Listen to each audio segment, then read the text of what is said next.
What is going on, guys? Jason Burke here, Styles Clash for Life, coming at you on YouTube, and today I've got some football focus. The Pittsburgh Steelers front office is hard at work. They just re-signed two Steelers players, two long-term extensions, really two really good foundational young players out of the same draft class. I'm sorry for the delay.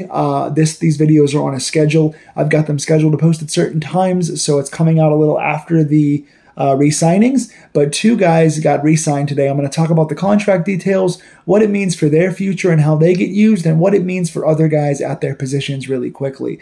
So number one, Pittsburgh re-signs Nick Herbig. This was a big one. Herbig was talking about potentially sitting out at parts of this season, or at least for the training camp aspects. Herbig said he wanted to be a full-time starter and get more opportunities. He came in strong. He's been a really good number three who's a starter-worthy player. He gets re-signed now coming into the last year of his rookie contract. Gets re-signed for a 4-year, $100 million deal. That is $25 million per season, with $42 million guaranteed, signing him to the Steelers through the season 2030. That money will kick in next year. Herbig's been great. He's been a productive player. This now brings up a lot of questions about the future of the outside linebacker spot. You got TJ Watt, who's been the number one guy, star, top of the league, but obviously had a down season last year. Is he regressing a little bit, or was he playing hurt and part of a weird system?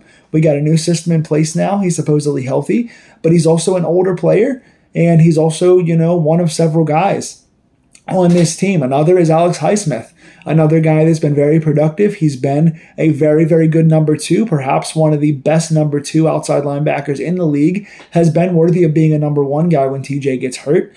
But he also is a guy that gets injured. Then we have Jack Sawyer. Jack Sawyer got drafted last year, played a pretty solid role in his rookie year, reminiscent of what Nick Herbig did in his rookie year. Not quite as productive, but very good. These four guys together, probably the best outside linebacking core from 1 to 4 in the NFL. Problem is, injuries. All three of the top guys get hurt. TJ Watt, Highsmith, and Herbig all get injured. So what do you do now? You have TJ Watt here on a guaranteed contract. Highsmith is signed at least through next year. Herbig has now got a 4-year extension through 2030. So now, eventually, you're going to move one of these guys, right? You're not going to keep all three of your main big rotational guys with a really good rookie who had a good opening season who you like a lot. You're not going to keep all four of those guys. You want Herbig in the lineup more often, and you want Sawyer to get more opportunities as your young backup who's ready in case of injury. I think you should keep all four guys this season, in my opinion, because of injuries. If you go ahead and let one of these guys go and then one or two of your guys get hurt, now you're super, super thin at the position and you don't have a lot of depth. There's been a lot of talk about this defensive team using this kind of rover mentality where you have Patrick Queen running around playing more positions and getting better usage. And while you only have one inside linebacker, that gives you the opportunity for a 5-man front to use 3 of your outside linebackers. You take Hayward, and then you take either Harmon or Benton, and you put them on a line with 3 guys. You use all 3 of your other guys at outside linebacker on the line with your one inside linebacker Queen running around. And you've got some different looks with different guys doing different things, but you can only play 2 guys consistently.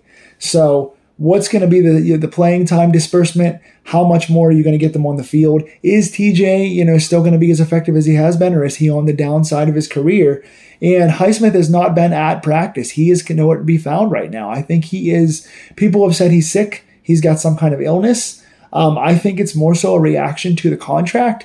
So we'll see what happens at the future. I would say you keep all of these guys this year. You see how TJ plays. You see how injured everybody is and who is most available and effective on the field. And then you make your decision from there. You've got good trade bait at some point, but I would keep your depth this year. See what you have. Use as many guys as you can. And then based on productivity this year and who's doing what, you can trade either Watt or Highsmith at the end of this season or beginning of next season is what I would do. But we'll see how this goes. But Herbig is here for the long haul. He's the future at the outside linebacker spot. The other signing, Darnell Washington, Mount Washington, the number 2 tight end, the big, gigantic blocking guy that came into his own last year as a receiving tight end, gets also extended. Same rookie class, was on the last year of his rookie deal, gets extended for a 4-year, $42 million deal.